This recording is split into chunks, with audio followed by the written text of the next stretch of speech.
حاجی بنا دے، حج کی سعادت عطا فرما، جن اسلامی بھائیوں نے کہا ہے مولا ان سب کی جائز دعاؤں پر رحمت عطا فرما۔ اے مولا کریم عز و جل، جو بیمار ہیں انہیں شفا عطا فرما، جو قرضدار ہیں انہیں قرض سے نجات عطا فرما، جو بے اولاد ہیں انہیں صاحب اولاد بنا دے۔ اے مولا کریم عز و جل، جو اولاد والے انہیں اولاد کی دینی تربیت کرنے کی توفیق عطا فرما۔ مولا کریم عز و جل، ہم سب کی ایمان عقیدے کی حفاظت فرما۔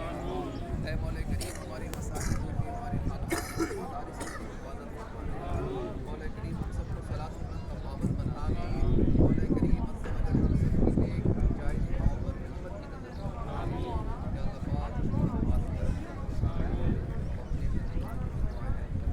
پورا یہ ماشاءاللہ یہ آپ میدان الفات کا پیارا سا میدان اور یہ جبل رحمت، یہ پورا میدان الفات کا پیارا سا میدان آپ دیکھ رہے ہیں ماشاءاللہ۔